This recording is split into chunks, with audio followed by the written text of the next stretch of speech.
नमस्कार दोस्तों, स्वागत है आप सभी का अपने YouTube चैनल मिशन एनसीईआरटी पर। दोस्तों आज हम आपके लिए लाए हैं 2017-18 में जो रीट का एग्ज़ाम हुआ था लेवल सेकंड का, उसका हम साइकोलॉजी के उसमें क्वेश्चंस लेकर आए हैं जो कि 30 क्वेश्चंस आते हैं। आप जानते हैं साइकोलॉजी में, तो उसका हम सॉल्यूशन सहित इसमें लेके आए हैं जो आंसर माध्यमिक शिक्षा बोर्ड ने माने थे। तो आप इनको ध्यान से सॉल्व कीजिएगा, आप खुद भी करने की कोशिश कीजिएगा आपके कितने सही हो पाते हैं। तो चलिए स्टार्ट करते हैं 2017-18 के ये साइकोलॉजी के 30 क्वेश्चंस। देखते हैं हमारा क्वेश्चन नंबर फर्स्ट क्या है। क्वेश्चन नंबर फर्स्ट है, व्यक्तिगत विभिन्नता का सम्मान करते वक्त एक शिक्षक से क्या आशा नहीं की जा सकती। फ्रेंड्स, जब इस टाइप के आपके क्वेश्चंस आते हैं तो नहीं है सत्य, जो भी हमसे पूछता है उसको हम पहले टिक मार कर लेते हैं, ताकि हमारे साथ नॉर्मली होता क्या है कि हम काफ़ी बार नहीं पूछता और हाँ का ऑप्शन हम टिक करके आ जाते हैं। तो पहले नहीं को ध्यान दीजिएगा। तो ऑप्शन देखते हैं, योग्यतानुसार समूह में विभक्त करना, पाठ्यचर्या को समायोजित करना, ये भी बिल्कुल सही है। बच्चों को स्वाध्याय के लिए छोड़ देना कि बच्चे खुद ही पढ़ लेंगे, खुद को उनके साथ ही छोड़ देना, तो ये क्या है, एकदम गलत है। नेक्स्ट है, शिक्षण विधियों को समायोजित करना, ये भी बिल्कुल सही है। तो इसका सही जवाब क्या हो जाएगा, बच्चों को स्वाध्याय के लिए छोड़ देना। आगे बढ़ते हैं क्वेश्चन नंबर, अब देखते हैं हमारा है question number second. Question number second है, यदि पूनम की कालक्रमिक उम्र तथा मानसिक उम्र 9 साल है तो उसकी बुद्धि लब्धि का वर्ग हो सकता है। ऑप्शन देखते हैं, उत्कर्ष, औसत से कम, औसत या फिर प्रतिभावान। तो हम देखते हैं कालक्रमिक उम्र, दैट मीन्स की वास्तविक आयु। तो वास्तविक आयु और मानसिक आयु दोनों 9 साल दे रखी हैं। और हम जानते हैं कि जो बुद्धि लब्धि का IQ का फॉर्मूला होता है वो क्या होता है, मानसिक आयु अपॉन वास्तविक आयु इंटू 100। तो हम ये जानते हैं। और मानसिक आयु कितनी दे रखी है, 9, और वास्तविक आयु दे रखी है 9 इंटू 100। तो 9 से तो 9 कैंसिल हो जाएगा, 100 इसका आंसर आ जाएगा। और हम जानते हैं कि 90 से 109 तक जो बच्चे इसके अंदर बिलोंग करते हैं वो IQ लेवल वाले क्या होते हैं, वो होते हैं औसत बुद्धि वाले। तो औसत बुद्धि वाले 100 90 से 120 9 के बीच में आ गया है, तो ये हो गया औसत बुद्धि लब्धि वर्ग का बच्चा हो गया है। तो ये पूनम की जो कालक्रमिक उम्र और मानसिक उम्र जब भी समान दी जाए, जब भी क्वेश्चन में कालक्रमिक उम्र और मानसिक उम्र मतलब कि वास्तविक उम्र और मानसिक उम्र समान दी जाए तो हमेशा 100 आंसर आएगा, ऊपर नीचे कट जाएगा, मतलब कि वो बच्चा हमेशा किसका होगा, औसत बुद्धि लब्धि वर्ग का होगा। तो यहाँ पे पूनम की बुद्धि लब्धि कौन से वर्ग की हो गई, औसत की। आगे बढ़ते हैं question number third. Question number third है, निम्न में से कौन से स्वलीनता के लक्षण हैं। ऑप्शन देखते हैं, कमजोर सामाजिक व्यवहार, रूढ़िबद्ध व्यवहार, कमजोर संप्रेषण या फिर उपरोक्त सभी। तो इसका सही जवाब हो जाएगा उपरोक्त सभी। स्वलीनता के लक्षण हैं, सभी हैं, कमजोर सामाजिक व्यवहार, रूढ़िबद्ध व्यवहार और कमजोर संप्रेषण। आगे बढ़ते हैं क्वेश्चन नंबर 4। क्वेश्चन नंबर 4 है, मात्रात्मक व्यक्तिगत क्षमता रूपी प्रक्रिया को कहा जाता है। ऑप्शन देखते हैं, विकास डेवलपमेंट, वृद्धि मतलब कि ग्रोथ, संतुलन मतलब कि इक्विलिब्रियम, परिपक्वता मतलब कि मैचुरेशन। तो हम जानते हैं जब मात्रात्मक होता है तो उसको बोलते हैं वृद्धि, और यदि यहाँ पर आता गुणात्मक व्यक्तिगत क्षमता तो क्या हो जाता, विकास एंड डेवलपमेंट। यही अंतर होता है दोनों में। आगे बढ़ते हैं क्वेश्चन नंबर 5। क्वेश्चन नंबर 5 है, किशोरावस्था में एक बच्चे के उचित विकास हेतु माता पिता तथा शिक्षक निम्न कार्य कर सकते हैं। तो ऑप्शन देखते हैं, लिंग शिक्षा का उचित ज्ञान देना, उचित वातावरण प्रदान करना, परामर्श तथा मार्गदर्शन सेवा की व्यवस्था करना, उपरोक्त सभी। तो इसमें सभी हो जाएंगे। किशोरावस्था में बच्चे की उचित विकास हेतु माता पिता शिक्षक सारे काम कर सकते हैं, उचित ज्ञान दे सकते हैं, लिंग शिक्षा के लिए उनको अच्छा या उचित वातावरण प्रदान कर सकते हैं, और उनको मार्गदर्शन या जो परामर्श सेवा है उसकी व्यवस्था कर सकते हैं। तो इसका राइट आंसर हो जाएगा डी, उपरोक्त सभी। आगे बढ़ते हैं क्वेश्चन नेक्स्ट है क्वेश्चन नंबर 6। क्वेश्चन नंबर 6 देखते हैं, निम्न में से कौन क्रियात्मक शोध से संबंधित नहीं है। ऑप्शन देखते हैं, अब यहाँ पर नहीं आ रहा है तो हम इसको थोड़ा डार्क कर देते हैं। ऑप्शन देखते हैं, क्रियात्मक शोध सिद्धांत निर्माण में सहायता करता है। सेकंड है, यह व्यावहारिक समस्या के समाधान में सहायता करता है। यह त्वरित चिंताजनक समस्या के ऊपर यह केंद्रित होता है। फोर्थ है, रचनात्मक प्रतिक्रिया देता है, जैसे उद्देश्य और प्रणाली में खुला परिवर्तन होना। तो इसका सही जवाब क्या हो जाएगा, नहीं पूछ रहा है तो इसका फर्स्ट आंसर सही हो जाएगा, क्रियात्मक शोध सिद्धांत। ये किसी भी सिद्धांत के निर्माण में सहायता नहीं करता है। क्रियात्मक शोध या क्रियात्मक अनुसंधान होता क्या है, ये विद्यालय में किसी समस्या का जब त्वरित समाधान ढूंढा जाता है शिक्षकों के द्वारा तो उसको बोला जाता है क्रियात्मक अनुसंधान। तो ये सारे बाकी इसमें सही हैं, इसमें फर्स्ट गलत हो जाएगा, क्रियात्मक शोध सिद्धांत निर्माण में सहायता करता है। आगे बढ़ते हैं क्वेश्चन नंबर 7। क्वेश्चन नंबर 7 देखिएगा, एक शिक्षक अपनी कक्षा में थॉर्नडाइक के सिद्धांत को लागू करने जा रहा है। किसके सिद्धांत को? थॉर्नडाइक के सिद्धांत को। निम्नलिखित में से क्या शिक्षक को लागू नहीं करना चाहिए? ऑप्शन देखते हैं। बच्चों को तैयार किया जाना चाहिए तथा उन्हें कार्य सीखने हेतु सही रूप से प्रेरित किया जाना चाहिए। ऑप्शन बी देखते हैं। बच्चों को नई चीज़ें सीखने हेतु खोज विधि के लिए उन्मुख करना चाहिए। ऑप्शन सी देखते हैं। उचित अभ्यास तथा ड्रिल कार्य किया जाना चाहिए।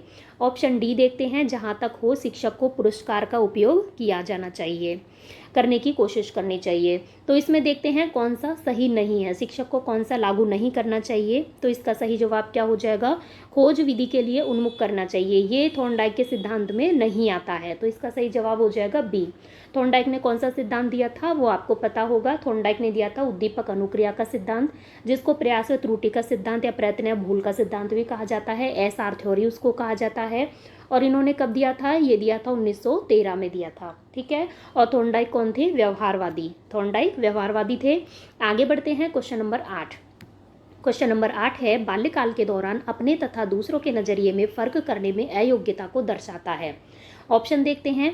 केंद्रस्थ मतलब कि सेंटरिसिज्म, आत्म केंद्रस्थ मतलब कि ईगोसेंट्रिसिज्म, जनात्मवाद मतलब कि एनिमिज्म, या फिर डी इनमें से कोई नहीं। तो इसका सही जवाब क्या हो जाएगा? इसका सही जवाब हो जाएगा आत्म केंद्रस्थ, मतलब कि अपने तथा दूसरों के नजरिए में फर्क करने में अयोग्यता, खुद के और दूसरे के नजरियों में फर्क करने में अयोग्यता दर्शाता है।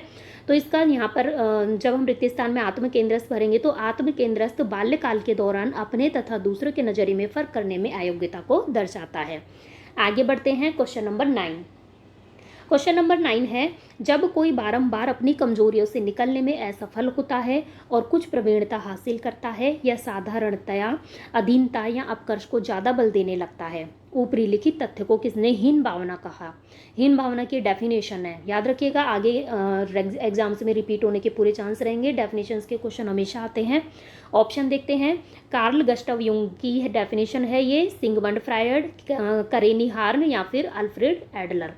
तो इसका सही जवाब क्या हो जाएगा? इसका सही जवाब हो जाएगा, ये डेफिनेशन है अल्फ्रेड एडलर की। अल्फ्रेड एडलर ने इसको कहा हीन भावना। आगे बढ़ते हैं क्वेश्चन नंबर 10। क्वेश्चन नंबर 10 है, अत्यंत निपुणतापूर्ण अधिगम पद्धति जिस पर बांडुरा तथा वॉल्टर ने बल दिया। ऑप्शन देखते हैं वो कौन सी है। पुरस्कार तथा सजा, निरीक्षण युक्त अधिगम या अनुकरण, स्वयं वास्तविकीकरण, या फिर उपरोक्त में से कोई नहीं। तो इसका सही जवाब क्या हो जाएगा? निरीक्षण युक्त अधिगम या अनुकरण। बांडुरा को आप जानते होंगे। बांडुरा ने क्या दिया था? सामाजिक अधिगम सिद्धांत, बाद में नाम चेंज करके उसका संज्ञानात्मक अधिगम सिद्धांत भी रखा था। तो इन्होंने क्या कहा कि बच्चा हमेशा किससे सीखता है? अनुकरण से सीखता है। आगे बढ़ते हैं क्वेश्चन नंबर 11।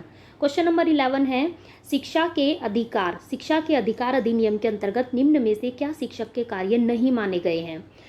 तो ऑप्शन देख लेते हैं। एक निश्चित समय में पाठ्यक्रम को पूरा करना, शिक्षक को खुद को व्यक्तिगत ट्यूशन में व्यस्त रखना चाहिए, विद्यालय के लिए नियमितता बनाए रखना चाहिए तथा समय का पाबंद होना चाहिए, हर बालक को अधिगम क्षमता को समझकर उसकी जरूरत के अनुसार उन्हें अतिरिक्त अनुमोदन प्रदान करना चाहिए। तो इसका सही जवाब क्या हो जाएगा? इसमें गलत माना गया है, पूछा गया है कि नहीं माने गए हैं, तो ये इसका सही जवाब अलग ही दिख रहा है, बी हो जाएगा। शिक्षक को खुद को व्यक्तिगत ट्यूशन में व्यस्त रखना चाहिए, ये बिल्कुल गलत है। आगे बढ़ते हैं क्वेश्चन नंबर 12।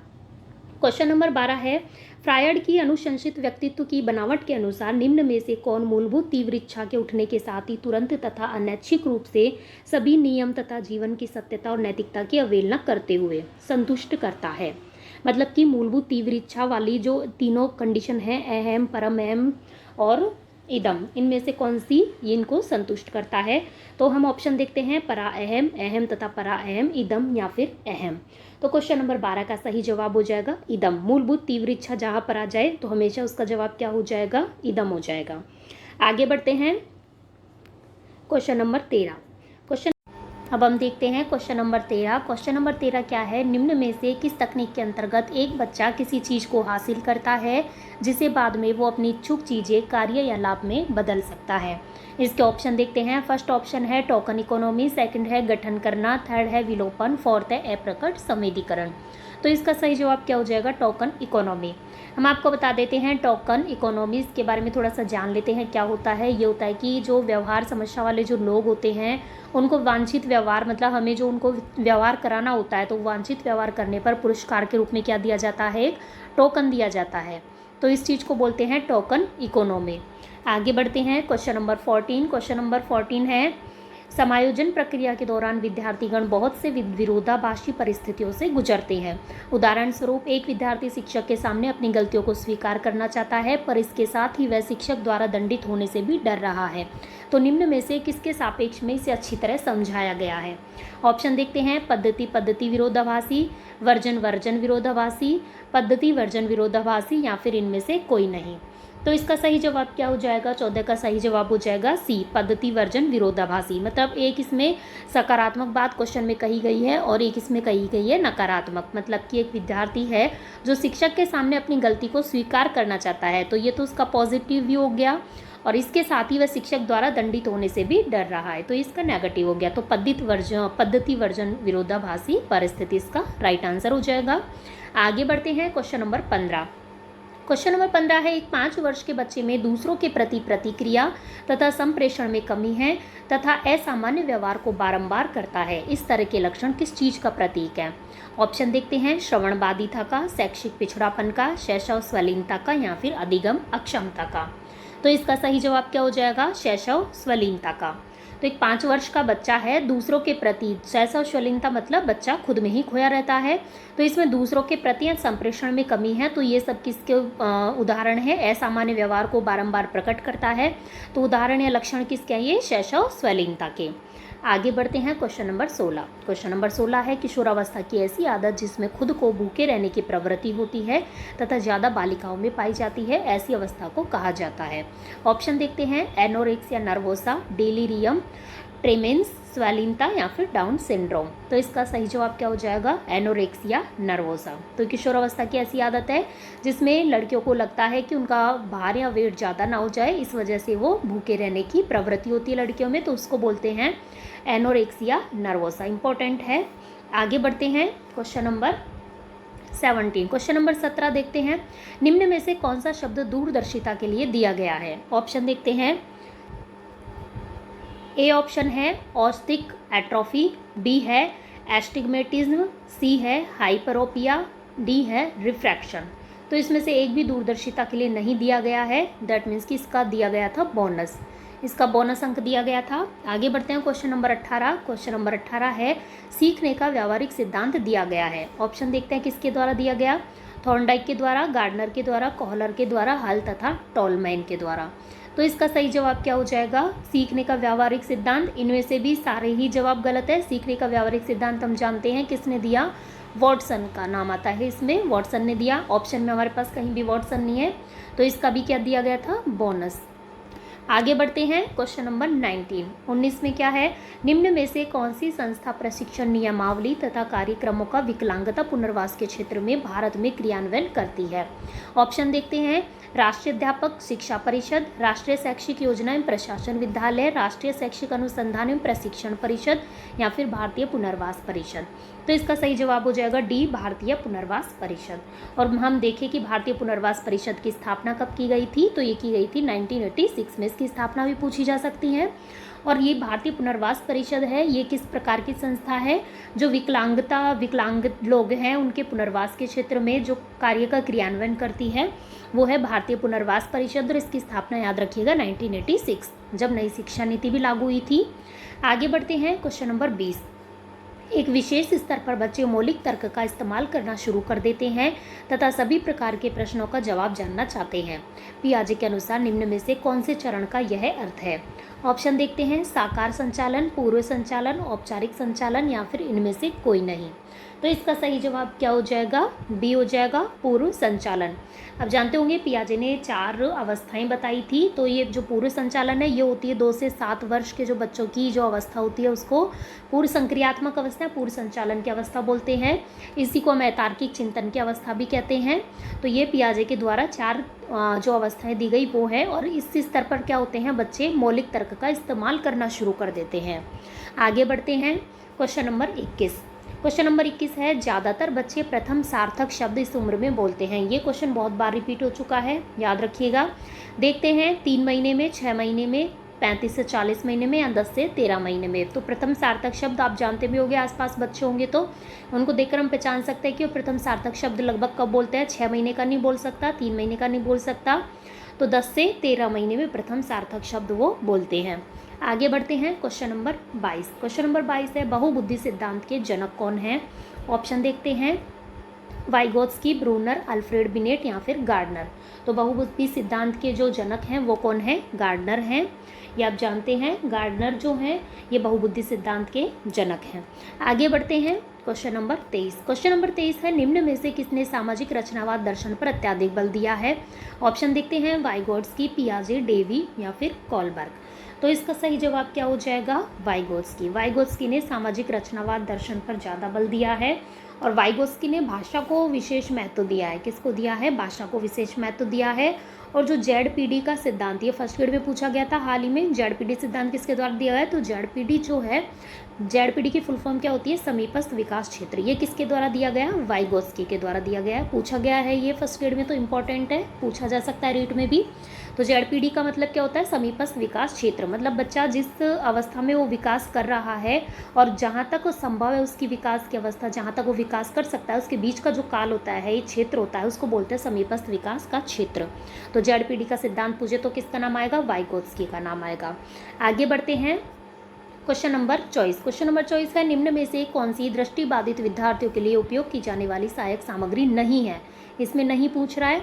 ऑप्शन देखते हैं, बड़ी प्रिंट की किताबें, विशालकाय कंप्यूटरीकृत किताबें, वाणी संश्लेषण या फिर पाठ्यपुस्तक का अनुपूरक। तो इसमें हम देखते हैं, इसका भी बोनस अंक दिया गया क्योंकि सारी ही जो सामग्रियां हैं वो ऐसी है जो दृष्टिबाधित विद्यार्थियों के लिए उपयोग में की जाती हैं। आगे बढ़ते हैं क्वेश्चन नंबर 25। क्वेश्चन नंबर 25 है, श्रवण में विकृति की माप की जाती है। हर्ट्ज में की जाती है, डेसिबल में की जाती है, वॉट में की जाती है या फोर्थ ऑप्शन है पौंड में की जाती है। तो श्रवण में विकृति की माप मतलब कि जो ध्वनि की विकृति की माप है वो किससे की जाती है, डेसिबल में की जाती है। हम जानते हैं ध्वनि का मात्रक होता है डेसिबल। आगे बढ़ते हैं क्वेश्चन नंबर 26 पे। क्वेश्चन नंबर 26 हमारा क्या कहता है कि निम्नलिखित में से कौन सूक्ष्म चलन कौशल का उदाहरण है। चढ़ना है, कूदना, दौड़ना या फिर लिखना। ये बोल रहा है सूक्ष्म चलन कौशल, मतलब जिसमें कम से कम, सूक्ष्म मतलब मिनिमम चलने की जरूरत पड़ती हो, तो वो कौन सा हो जाएगा, चारों ऑप्शन में से चुने तो लिखना हो जाएगा। आगे बढ़ते हैं क्वेश्चन नंबर 27। क्वेश्चन नंबर 27 है, स्कीमा का मतलब क्या है। खंडन क्रिया विधि, अधिगम विधि, लंबे समय के याददाश्त में सूचना के संगठित पैकेट्स का एकत्रित होना या फिर शारीरिक प्रतिवाद। तो इसका सही जवाब हमें अलग ही दिख रहा है, लंबे समय के याददाश्त में सूचना के संगठित पैकेट्स का एकत्रित होना। ये है स्कीमा का मतलब। और स्कीमा शब्द किसने दिया था, जीन पियाजे ने दिया था। हम जानते हैं जीन पियाजे ने, अभी हमने उनके बारे में ऊपर थोड़ा सा पढ़ा है, 4 अवस्थाएं बताई उन्होंने। और ये स्विट्जरलैंड निवासी थे। ये भी पूछा जाता है काफ़ी बार कि कौन से मनोवैज्ञानिक कहाँ के निवासी थे, तो ये स्विट्जरलैंड निवासी थे। और इन्होंने कौन सा सिद्धांत दिया था, संज्ञानात्मक विकास का सिद्धांत, जो कि बहुत ही इंपॉर्टेंट है। और इसी को हम क्या बोलते हैं, जीन पियाजे को, इन्हीं को हम बोलते हैं विकासात्मक मनोविज्ञान का जनक कहा जाता है। ये भी पूछा जाता है, इसकी वह बहुत इंपॉर्टेंट है, इसको याद रखिएगा। आगे बढ़ते हैं क्वेश्चन नंबर 28। क्वेश्चन 28 है, सूचना प्रक्रमण सिद्धांत बुद्धि को विभिन्न आधारभूत कौशलों के विभक्त करने के लिए जाने जाते हैं, जिसे लोग सूचना प्राप्त करने, प्रक्रमण करने, तर्क देकर समस्या समाधान के लिए उपयोग करते हैं। इस तरह के सिद्धांत का प्रतिपादन करने हेतु श्रेष्ठ किसे माना गया है, जेरोम ब्रूनर को, जीन पियाजे को, जेपी गिलफर्ड को या फिर रॉबर्ट स्टर्नबर्ग को। तो इसका सही जवाब क्या हो जाएगा, इसका सही जवाब हो जाएगा रॉबर्ट स्टर्नबर्ग को इस हेतु श्रेष्ठ माना गया है सूचना प्रक्रमण सिद्धांत के लिए। आगे बढ़ते हैं क्वेश्चन नंबर 29। क्वेश्चन नंबर 29 है, निम्न में दिए गए IQ स्तर में शिक्षणीय वर्ग को चुनें। तो इसका सही जवाब क्या हो जाएगा, ऑप्शन तो देख लेते हैं पहले। ये होगा 70 से 90, 30 से 50, 50 से 70 या फिर 50 से ऋण नीचे। तो हम जानते हैं यदि हमें शिक्षणीय वर्ग चुनना होगा तो कौन सा ऑप्शन सही है, ए 70 से 90, 70 to 90। 70 से नीचे जाते हैं तो वो क्या होते जाते हैं, बुद्धि स्तर कम होता जाता है। तो शिक्षणीय वर्ग का यदि हम चुनाव करते हैं तो 70 से 90। और हमने अभी शुरू में क्वेश्चन आया था, सेकंड क्वेश्चन, उसमें क्या था, 90 से 109 कौन सा होता है, सामान्य वर्ग होता है, ठीक है। और 70 से शिक्षणीय वर्ग की शुरुआत हो जाती है। आगे बढ़ते हैं क्वेश्चन नंबर 30। क्वेश्चन 30 है, आनुवांशिकता की इकाई है। ऑप्शन देखते हैं, क्रोमोसोम, निषेचित अंडा, जीन या फिर फोर्थ ऑप्शन है युग्मनज। तो इसका सही जवाब क्या हो जाएगा, आनुवांशिकता की इकाई क्या है, जीन है, याद रखिएगा। तो चलिए फ्रेंड्स, हमारे 30 क्वेश्चन पूरे हो गए हैं जो कि रीट में आए थे 2017-18 में। तो ये आपके लिए भी बहुत ज़्यादा इंपॉर्टेंट है। तो आप इसको अपने रीड के हिसाब से आप देख सकते हैं किस टाइप के क्वेश्चन इसमें पूछे जाते हैं। इसमें इजी लेवल भी है तो टफ लेवल भी शामिल है, तो आपको सब तरीके से इसकी तैयारी करनी होगी। तो चलिए फ्रेंड्स, मिलते हैं नेक्स्ट वीडियो में नेक्स्ट क्वेश्चंस के साथ, और हम आपके लिए लाएंगे 2015 वाला जो क्वेश्चन पेपर हुआ था और जो 2012-13 में जो रीड का RTET का एग्जाम हुआ था, उनके हम 30 क्वेश्चन साइकोलॉजी के या और किसी सब्जेक्ट के भी सबके लेकर आते हैं। तो चलिए मिलते हैं फ्रेंड्स नेक्स्ट वीडियो में नेक्स्ट क्वेश्चंस के साथ। अच्छे से तैयारी कीजिएगा। All the